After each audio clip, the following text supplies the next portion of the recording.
अस्सलाम वालेकुम लो जी तुसीं देख रहे हो पंजाबी चैनल तुहाडे सारिਆਂ ਦਾ ਲਾਈਕ ਕਮੈਂਟ ਤੇ ਚੈਨਲ ਨੂੰ ਸਬਸਕ੍ਰਾਈਬ ਕਰਨ ਦਾ ਬਹੁਤ ਸ਼ੁਕਰੀਆ ਅਗਰ ਹਜੇ ਤੱਕ ਤੁਸੀਂ ਸਬਸਕ੍ਰਾਈਬ ਨਹੀਂ ਕੀਤਾ ਤੇ ਸਬਸਕ੍ਰਾਈਬ ਵਾਲਾ ਕੰਮ ਵੀ ਖਿੱਚ ਕੇ ਰੱਖੋ ਤੇ ਨਾਲੇ WhatsApp ਚੈਨਲ ਵੀ ਜ਼ਰੂਰ ਜੁਆਇਨ ਕਰੋ ਔਰ ਜਿਨ੍ਹਾਂ ਨੇ ਜੁਆਇਨ ਕਰ ਲਿਆ ਉਹਨਾਂ ਦਾ ਬਹੁਤ ਸ਼ੁਕਰੀਆ ਉੱਥੇ ਆਪਣੇ ਇੱਕ ਮਨੋਰੰਜਨ ਜਿਹੜਾ ਨਾ ਉਹ ਅਸੀਂ ਸ਼ੁਰੂ ਕਰਨ ਜਾ ਰਹੇ ਹਾਂ ਹਾਂਜੀ ਲਿੰਕ ਤੁਹਾਨੂੰ ਮਿਲ ਜਾਏਗਾ ਡਿਸਕ੍ਰਿਪਸ਼ਨ ਦੇ ਵਿੱਚ ਤੇ ਕਮੈਂਟ ਸੈਕਸ਼ਨ ਦੇ ਵਿੱਚ ਹਾਂਜੀ ਲੋ ਜੀ ਗੱਲ ਹੈ ਵਾ ਕਿ ਤਰਥੱਲੀ ਪਈ ਹੋਈ ਆ ਹਰ ਜਗ੍ਹਾ ਤੇ ਤੁਹਾਨੂੰ ਪਤਾ ਜਿੱਦਾਂ ਹੀ ਸਾਡੇ ਜਿਹੜੇ ਫੀਲਡ ਮਾਰਸ਼ਲ ਬਣੇ ਆ ਉਹਨਾਂ ਦੀ ਹੁਣ ਤਕਰੀਬ ਹੋਣੀ ਹੈ ਹਾਂਜੀ ਉਹ ਤਕਰੀਬ ਤੇ ਬੜੇ ਬੜੇ ਮਹਿਮਾਨਾਂ ਨੇ ਖਸੂਸੀ ਜਿਹੜੇ ਨੇ ਉੱਥੇ ਆਣੇ ਨੇ ਉਹਨਾਂ ਨੇ ਆ ਕੇ ਉੱਥੇ ਬਹਿਣਾ ਵਾ ਤੇ ਉੱਥੇ ਫਿਰ ਮਾਮੂ ਜਿਹੜਾ ਆਪਣੇ ਮਾਮੂ ਨੀਰ ਨੇ ਉਹਨਾਂ ਨੂੰ ਤਾਰਾ ਲਾਣਾ ਹਾਂਜੀ ਬਾਬਾ ਜੀ ਮੰਨਦੇ ਯਾਰ ਧਿਆਨ ਨਾਲ ਤਾਰਾ ਹੀ ਲਾਣ ਪਕੌੜੇ ਨਾ ਲਾ ਦੇਣ ਕਿਤੇ ਨਾ ਬਾਬਾ ਜੀ ਕੌਮ ਤੇ ਇਹੀ ਜਾਂਦੀ ਹੈ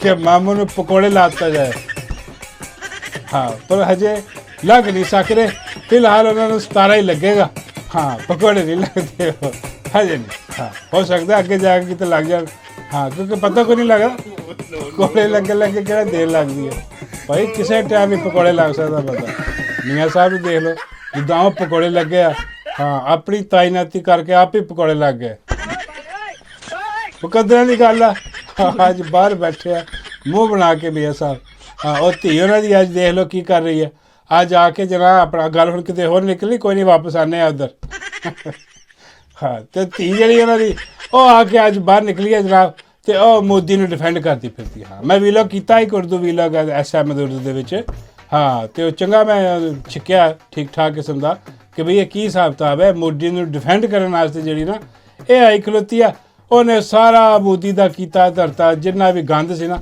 ਉਹ ਚੁੱਕ ਕੇ ਗੰਦ ਦਾ ਟੋਕਰਾ ਪੀਟੀਆਈ ਦੇ ਸਿਰ ਤੇ ਧਰਨ ਦੀ ਕੋਸ਼ਿਸ਼ ਕੀਤੀ ਆ ਕਿ ਕਹਿਣ ਦਾ ਮਤਲਬ ਉਹਦਾ ਇਹ ਸੀ ਕਿ ਬਈ ਮੇਰੇ ਅੰਕਲ ਮੋਦੀ ਜਿਹੜੇ ਜਿਨ੍ਹਾਂ ਨੇ ਮੈਨੂੰ ਸਾੜੀਆਂ ਦਿੱਤੀਆਂ ਹਾਂ ਜਿਨ੍ਹਾਂ ਨੇ ਮੈਨੂੰ ਤੋਹਫੇ ਤਹਾਇਫ ਦਿੱਤੇ ਜਿਨ੍ਹਾਂ ਦੇ ਅਸੀਂ ਰਿਸ਼ਤੇਦਾਰ ਇਹ ਹਰਾਮਜ਼ਾਦੇ ਸਾਰੇ ਮੋਦੀ ਦੇ ਰਿਸ਼ਤੇਦਾਰ ਹਾਂ ਯਕੀਨ ਕਰੋ ਇਹਨਾਂ ਦੀ ਆਪਣੀ ਉਹ ਨਹੀਂ ਜਿਹੜੀ ਪੋਲੇ ਜੇ ਮੂੰਹ ਵਾਲੀ ਉਹਨੇ ਕਹਿ ਦਿੱਤਾ ਸੀ ਇੱਕ ਵਾਰੀ ਹਾਂ ਜਦੋਂ ਇਹਨਾਂ ਦੀ ਪਾਰਟੀ 'ਚ ਨਹੀਂ ਸੀ ਪੇਪਰ ਪਾਰਟੀ ਸੀ ਉਦੋਂ ਉਹਨੇ ਕਹਿ ਦਿੱਤਾ ਸੀ ਕਿ ਰਾਹ ਦਾ ਏਜੰਟ ਬੜਾ ਵੱਡਾ ਉਹ ਗੱਲ ਸੱਚ ਸਾਬਤ ਹੋਈ ਹਮੇਸ਼ਾ ਬਾਊ ਜੀ ਨੇ ਵੀ ਸੱਚ ਸਾਬਤ ਕੀਤੀ ਔਰ ਸਾਰੇ ਖਾਨਦਾਨ ਨੇ ਅੱਜ ਜੰਗ ਦੇ ਦੌਰਾਨ ਖਾਮੋਸ਼ ਰਹਿ ਕੇ ਸੱਚ ਸਾਬਤ ਕੀਤੀ ਕਿ ਮੋਦੀ ਦੇ ਰਿਸ਼ਤੇਦਾਰ ਨੇ ਹਾਂ ਇਹ ਮੋਦੀ ਦੇ ਸਿੰਧੀ ਨੇ ਇੱਕ ਲਫ਼ਜ਼ ਇਹਨਾਂ ਦੇ ਜਿਹੜਾ ਨਾ ਮੂੰਹ 'ਚ ਮੋਦੀ ਦੇ ਖਿਲਾਫ ਨਹੀਂ ਨਿਕਲਿਆ ਹੁਣ ਇਹਨੂੰ ਪਤਾ ਸੀ ਜੰਗ ਲੱਗੀ ਆ ਮੋਦੀ ਹਾਰਿਆ ਬੜੇ ਭੈੜੇ ਤਰੀਕੇ ਨਾਲ ਰਫੇਲ ਉਹਦੇ ਸੁੱਟੇ ਗਿਆ ਹੁਣ ਆ ਕੇ ਜਨਾਬ ਕਹਿਣ ਰਹੀ ਆ ਕਿ ਜਿਹੜੇ ਮੋਦੀ ਨੇ ਬੰਬ ਮਾਰੇ ਸੀ ਇੱਥੇ ਉਹ ਮਿਜ਼ਾਈਲ ਚਲਾਏ ਸੀ ਵੀ ਹੁਣ ਇਹ ਕਹਿ ਰਹੀ ਹੈ ਕਿ ਨਹੀਂ ਜੀ ਮੋਦੀ ਬੇਕਸੂਰ ਆ ਹਾਂ ਮੋਦੀ ਦਾ ਕੋਈ ਕਸੂਰ ਨਹੀਂ ਜੋ ਵੀ ਕਸੂਰ ਆ ਉਹ ਆ 9 ਮਈ ਦਾ ਜਿਹੜਾ ਹੋਇਆ ਨਾ ਪੀਟੀਆਈ ਨੇ ਕੀਤਾ ਹਾਂ ਇਹਨਾਂ ਦਾ ਕਸੂਰ ਆ ਸਾਰਾ ਇਹਨਾਂ ਨੂੰ ਛੇਕ ਕੇ ਰੱਖੋ ਮੋਦੀ ਨੂੰ ਭੁੱਲ ਜਾਓ ਮੋਦੀ ਸਾਡਾ ਅੰਕਲ ਆ ਸਾਨੂੰ ਸਾੜੀਆਂ ਸੁਣੀਆਂ ਦਿੰਦਾ ਵਾ ਤੋਹਫੇ ਤਹਾਇਫ ਦਿੰਦਾ ਵਾ ਤੇ ਉਹਨੂੰ ਭੁੱਲ ਜਾਓ ਸਾਰਾ ਮੁੱਦਾ ਇਹਨਾਂ ਦਾ ਹੀ ਆ ਬਲਕਿ 9 ਮਈ ਦੇ ਵਿੱਚ 9 ਮਈ ਵਾਲਿਆਂ ਨੇ ਜ਼ਿਆਦਾ ਨੁਕਸਾਨ ਪਹੁੰਚਾਇਆ ਵਾ ਇਹਨਾਂ ਮੋਦੀ ਨੇ ਨੁਕਸਾਨ ਅੰਦਾਜ਼ਾ ਕਰੋ 24 ਮਿਜ਼ਾਈਲ ਮਾਰੇ ਨੇ ਉਹਨੇ ਹਾਂ ਇੱਕ ਅੱਧਾ ਕੋਈ ਜਾਤੀ ਉਮਰਾਂ 'ਚ ਵੱਜਾ ਹੁੰਦਾ ਨਾ ਇਹਨਾਂ ਨੂੰ ਲੱਗ ਸਮਝ ਜਾਂਦੀ ਪਰ ਉਹਨੇ ਕਿੱਥੇ ਮਾਨੂੰ ਪਤਾ ਸੀ ਉਹਦੇ ਰਿਸ਼ਤੇਦਾਰ ਉੱਥੇ ਰਹਿੰਦੇ ਆ ਜਾਤੀ ਉਮਰਾਂ ਉਹਨੇ ਉੱਥੇ ਕਿੱਥੇ ਛੱਡਣਾ ਸੀ ਹਾਂ ਕੋਈ ਨਹੀਂ ਇੱਦਾਂ ਦੀਆਂ ਬਕਵਾਸ ਆਯਾਤ ਕਰਕੇ ਜਿਹੜੀਆਂ ਨਾ ਉਹ ਆ ਗਈਆਂ ਹੁਣ ਉਹ ਤਿਆਰ ਹੋਈ ਫਿਰਦੀ ਆ ਹਾਂ ਹੁਣ ਤਿਆਰ ਹੋ ਕੇ ਜਿਹੜੀ ਨਾ ਉਹ ਕਹਿ ਰਹੀ ਹੈ ਕਿ ਜੀ ਹੁਣ ਜਿਹੜੀ ਫੀਲਡ ਮਾਰਸ਼ਲ ਬਣੇ ਆ ਉਹਦੀ ਤਕਰੀਬਾਤ ਜਿਹੜੀਆਂ ਹੋਣੀਆਂ ਨੇ ਹਾਂ ਉਹ ਕਿੱਥੇ ਹੋਣੀਆਂ ਨੇ ਉਹਦਾ ਹਿਸਾਬ ਕਿਤਾਬ ਸਾਰੇ ਲਾ ਰਹੇ ਆ ਉਹ ਸਾਰੇ ਪੁੱਛ ਰਹੇ ਆ ਕਿ ਬਈ ਉਹ ਪਤਾ ਕਰਾਓ ਕਿ ਕਿੱਥੇ ਤਕਰੀਬ ਹੋ ਰਹੀ ਹੈ ਮਾਈ ਨੇ 2 ਕਿਲੋ ਮੇਕਅਪ ਚੜਾ ਕੇ ਜਾਣਾ ਉੱਥੇ ਹਾਂ ਬਾਬੇ ਕਹਿੰਦੇ ਇਹ ਮੇਕਅਪ ਹੀ ਚੜਾਉਣਾ ਨਾ ਕਿ ਕਿਤੇ ਹੋਰ ਸ਼ਾਇਦ ਨਾ ਮੈਂ ਨਹੀਂ ਬਾਬਾ ਜੀ ਮੇਕਅਪ ਹੀ ਆ ਬਾਬੇ ਕਹਿੰਦੇ ਮੇਰਾ ਮਤਲਬ ਸੀ ਕਿ ਇਹ ਨਾ ਹੋਵੇ 2 ਕਿਲੋ ਮੇਕਅਪ ਤੇ 4 ਕਿਲੋ ਪਲਾਸਟਿਕ ਚੜਾ ਕੇ ਚਲੀ ਜਾਵੇ ਕਿਉਂਕਿ ਮਾਈ ਇਹੋ ਹੀ ਹੈ ਤੇ ਮਾਈ ਵੀ ਤਿਆਰ ਹੋਈ ਫਿਰਦੀ ਆ ਖਬਰਾਂ ਆ ਰਹੀਆਂ ਨੇ ਕਿ ਇਸਲਾਮਾਬਾਦ ਦੇ ਵਿੱਚ ਕਿਤੇ ਤਕਰੀਬ ਜਿਹੜੀ ਹੈ ਨਾ ਉਹ ਹੋ ਰਹੀ ਹੈ ਲੇਕਿਨ ਬਾਬਾ ਜੀ ਨੇ ਉਸ ਤੋਂ ਵੱਡੀ ਖਬਰ ਦੇ ਦਿੱਤੀ ਬਾਬਾ ਜੀ ਉਹਨਾਂ ਦੇ ਉਹ ਤਕਰੀਬ ਤੇ ਜਦੋਂ ਹੋਣੀ ਲੇਕਿਨ ਚਾਂਦ ਰਾਤ ਬਣਾ ਲਈ ਗਈ ਹੈ ਮੈਂ ਕਿਹਾ ਬਾਬਾ ਜੀ ਚਾਂਦ ਰਾਤ ਦਾ ਕੀ ਮਤਲਬ ਬਾਬਾ ਜੀ ਫਰਮਾਉਂਦੇ ਨੇ ਕਿ ਬਈ ਰਾਤ ਨੂੰ ਰਾਤ ਦੇ ਅੰਧੇਰੇ ਚੁੱਪ ਕਰਕੇ ਫੀਲਡ ਮਾਰਸ਼ਲ ਸਾਹਿਬ ਨਿਕਲੇ ਨੇ ਹਾਂ 2 ਬੰਦੇ ਲੈ ਕੇ ਆਪਣੇ ਨਾਲ ਤੇ ਉਹ ਦੇਖੇ ਗਏ ਨੇ ਪਿੰਡੀ ਦੇ ਵਿੱਚ ਮੈਂ ਕਿਹਾ ਬਾਬਾ ਜੀ ਪਿੰਡੀ ਦੇ ਵਿੱਚ ਤਾਂ ਪਹਿਲਾਂ ਹੀ ਨੇ ਨਹੀਂ ਬਾਬਾ ਜੀ ਕਹਿੰਦੇ ਉਸ ਤੋਂ ਹਟ ਕੇ ਆਪਣੀ ਜਗ੍ਹਾ ਤੋਂ ਹਟ ਕੇ ਪਿੰਡੀ ਤੋਂ ਥੋੜ੍ਹਾ ਬਾਹਰ ਨਿਕਲ ਜਾਓ ਹਾਂ ਤੇ ਉਹ ਦੇਖੇ ਗਏ ਨੇ ਦਰਬਾਰ ਦੇ ਵਿੱਚ ਉੱਥੇ ਜਾ ਕੇ ਉਹਨਾਂ ਨੇ ਜਿਹੜਾ ਨਾ ਮੰਨਤਾਂ ਮੁਰਾਦਾਂ ਜਿਹੜੀਆਂ ਉਹਨਾਂ ਨੇ ਮੰਨੀਆਂ ਸੀ ਉਹ ਪੂਰੀਆਂ ਹੋ ਗਈਆਂ ਤੇ ਉੱਥੇ ਬੜੇ ਪੀਰ ਨੇ ਬੜੇ ਵੱਡੇ, ਉਹਨਾਂ ਨੇ ਦੁਆ ਕੀਤੀ ਸੀ, ਉਹਨਾਂ ਦੀ ਦੁਆ ਹੋ ਗਈ ਕਬੂਲ। ਤੇ ਉਹ ਜਾ ਕੇ ਉੱਥੇ ਮੁਬਾਰਕ ਲੈਣ ਤੇ ਮੁਬਾਰਕ ਦੇਣ ਪੀਰ ਕੋ ਗਏ ਨੇ। ਤੇ ਉੱਥੇ ਪੀਰ ਨੇ ਫਿਰ ਜਿਹੜਾ ਨਾ ਉਹ ਸਤਾਰਾ ਜੁਰਤ ਉਹਨਾਂ ਨੂੰ ਦਿੱਤਾ। ਇਹਦਾ ਮਤਲਬ ਹੈ ਕਿ ਚਾਦਰ ਜੁਰਤ ਵਾਲੀ ਦਿੱਤੀ ਉਹਨਾਂ ਨੇ। ਬਾਬਾ ਜੀ ਕੀ ਮਤਲਬ? ਬਾਬਾ ਜੀ ਕਹਿੰਦੇ ਯਾਰ ਉਹੀ ਨਹੀਂ, ਉਹ ਫੂਕ ਵਾਲਾ ਪੀਰ। ਹਾਏ ਹਾਏ ਉਹ ਬੇੜੇ ਗਰਕ ਹੋ ਗਏ, ਤੈਨੂੰ ਲਵੇ ਮੌਲਾ ਫੂਕ ਵਾਲਿਆ। ਓਏ ਕੀ ਹੋਈ ਜਾਂਦਾ? ਮੈਂ ਬਾਬਾ ਜੀ ਇਹ ਫੂਕ ਵਾਲਾ ਤੇ 2 ਨੰਬਰ ਜਾਲੀ ਹੈ।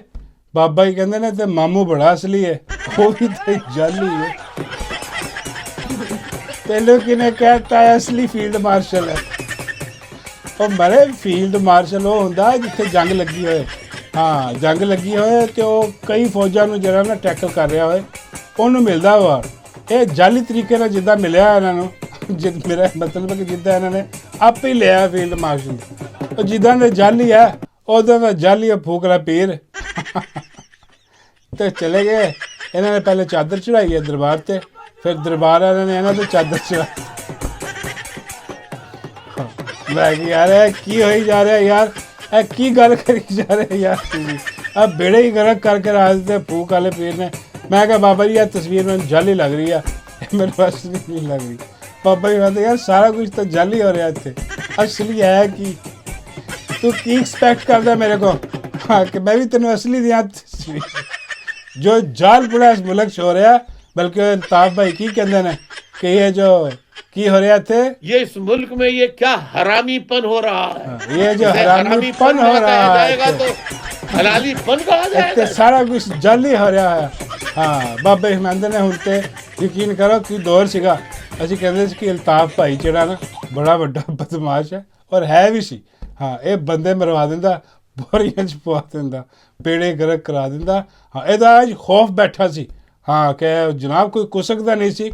ਇੱਕ ਐਲਾਨ ਹੁੰਦਾ ਸੀ ਅਲਤਾਫ ਭਾਈ ਦਾ, ਹਾਂਜੀ ਲੈਣ ਹਾਜ਼ਰ ਹੋ ਜਾਂਦੇ ਸੀ ਸਾਰੇ ਦੇ ਸਾਰੇ ਜਨਾਬ ਉੱਥੇ 90 ਤੇ। ਐਸੀ ਤੈਸੀ ਕੋਈ ਨਾ ਹੋਵੇ, ਬੜੇ ਬੜੇ ਮਿਨਿਸਟਰ ਬੜੇ ਬੜੇ ਵਜ਼ੀਰ ਆਜ਼ਮ ਲੈਨ ਬਣਾ ਕੇ ਉੱਥੇ ਜਾਂਦੇ ਸੀ। ਜਨਾਬ ਅਲਤਾਫ ਭਾਈ ਨੇ ਬਣਾਇਆ। ਹਾਂਜੀ ਤੇ ਹੋਰ ਤੇ ਬਾਕੀ ਤਾਂ ਛੱਡੋ ਗੱਲਾਂ।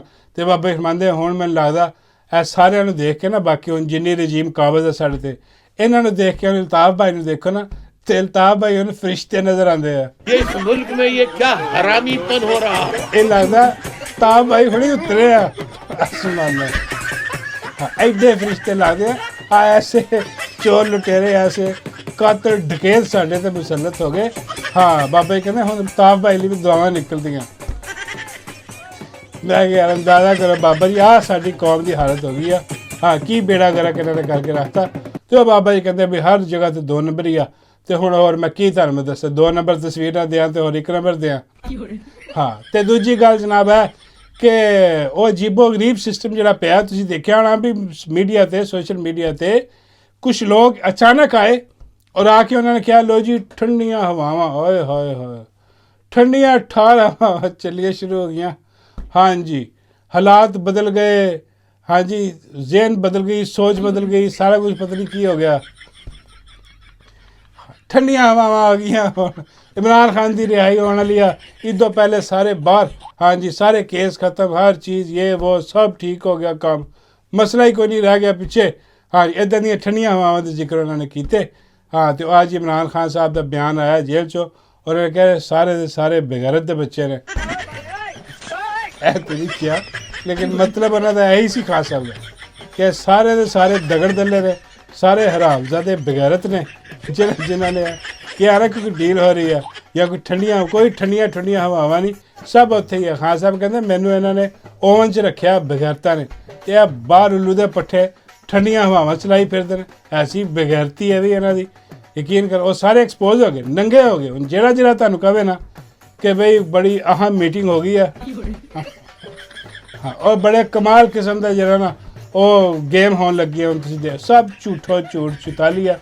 हाँ और आज मैं सोशल मीडिया ते देख रहा सी, वो एक अकाउंट है अपना गाजी आमर गुजर का, उन्हें पोस्ट शेयर की सी यदी की ना लईदे यार राणा अजीम दी। हाँ और राणा अजीम ने पूछ रहा सीगा कि भाई ये ऐसा बेगैरत आदमी है। हाँ कि भाई ये जरा ना दरूद शरीफ पढ़ के मुतमईन हो के झूठ बोलता और कहता कि आ झूठ बोलने वाली मशीन है। ਐਡੀ ਵੱਡੀ ਮਸ਼ੀਨ ਹੈ ਝੂਠ ਬੋਲਣ ਵਾਲੀ। ਹਾਂ ਤੇ ਉਹ ਮੇਰੇ ਆਪ ਤੇ ਧਿਆਨ ਪਿਆ ਕੁਛ, ਉਹ ਮੇਰੇ ਫਿਰ ਉਹਨੇ ਕਿਹਾ ਵੀ ਯਾਰ ਇਹ ਤੇ 20 ਲੱਖ ਕੱਢ ਮਾਰੋ ਸਰ ਐਸ ਵਗੈਰਾ ਤੇ ਵੀ ਮੈਨੂੰ ਵੀ ਯਾਦ ਆ ਗਿਆ। ਮੈਂ ਕਿਹਾ ਮੈਨੂੰ ਧਿਆਨ ਪਵਾਤਾ, ਕਰ ਦਿੰਦੇ ਆ। ਹਾਂਜੀ ਇਹਦੀ ਵੀ ਐਸੀ ਤੈਸੀ ਤੇ ਉਹ ਐਸੀ ਗੱਲ ਕੋਈ ਨਹੀਂ। ਇਹ ਜਿਹੜਾ ਤੁਹਾਡੇ ਸਾਹਮਣੇ ਬੈਠਾ ਗੈਂਡਾ ਜਿਹਾ, ਹਾਂ ਇਹ ਮੁੱਢੋਂ ਝੂਠਾ, ਹਾਂ ਇਹ ਸ਼ੁਰੂ ਤੋਂ ਝੂਠਾ ਔਰ ਇਹ ਝੂਠ ਵੇਚਦਾ। ਯਕੀਨ ਕਰੋ ਕਿ ਇਹਦੀ ਤੁਸੀਂ ਵੀਲੌਗ ਸੁਣਿਆ ਹੀ ਹੋਣਾ ਔਰ ਇਹਦੀਆਂ ਤੁਸੀਂ ਉਹ ਉੱਠਣੀਆਂ ਚੈੱਕ ਕਰੋ ਉਹਦੇ ਵਿੱਚ ਕਿ ਇਹੋ ਜਿਹੀ ਖਿਤਾਬਤ ਕਰਦਾ ਹੈ कि भाई ये वो एक ब्रेकिंग न्यूज़ आ गई जी, ओए होए ओ लो जी आ बिल्कुल दरवाजे खुल गए डियाला दे, ओ खान साहब बाहर आ गए, खान साहब बनी गाला पहुंच गए, बली गाला बैठ के खान साहब ने नाश्ता कर लिया, अंदर दी खबर दे रहा तेरी मैं दिता। ऐदा नहीं खबर दिंदा यार। मतलब यकीन करो ये बंदा जरा ना ये कुल्फी बेचने वाला नहीं होंदा जरा, ਇਹਦੀ ਕੁੱਲ ਔਕਾਤ ਕੁਲਫੀ ਵੇਚ ਲਵੇ ਕਿਤੇ ਗਲੀ ਜਾ ਕੇ, ਜਿੱਦਾਂ ਦਾ ਮਤਲਬ ਖਿਤਾਬ ਕਰਦਾ। ਪਤਾ ਨਹੀਂ ਇਨਸਾਫੀ ਹੈ ਕਿ ਨਹੀਂ ਹੈ, ਪਰ ਇੱਦਾਂ ਦੀ ਗੱਲ ਜਿਹੜੀ ਕੋਈ ਕਰੇ ਝੂਠ ਬੋਲੇ ਆ ਕੇ ਐਡੇ ਐਡੇ ਵੱਡੇ ਔਰ ਅਜੀਬੋ ਗਰੀਬ ਆਵਾਜ਼ ਨਾਲ, ਉਹ ਫਿਰ ਬੰਦਾ ਸਮਝ ਜਾਂਦਾ ਕਿ ਯਾਰ ਇਹ ਉਹੀ ਆ ਕੁਲਫੀ ਵੇਚਣ ਵਾਲਾ, ਕੁਲਫੀ ਖੋਏ ਮਲਾਈ ਵਾਲੀ ਕੁਲਫੀ। ਜਾਂ ਫਿਰ ਉਹ ਸਟੇਸ਼ਨ 'ਤੇ ਇਹੋ ਜਿਹੇ ਲੋਕ ਬੈਠੇ ਹੁੰਦੇ ਨੇ, ਉਹ ਮੈਂਗੋ ਦਾ ਜੂਸ ਵੇਚਦੇ ਹੁੰਦੇ ਨੇ। हाँ अंब का जूस 2 रुपये का गिलास, 2 रुपये का गिलास।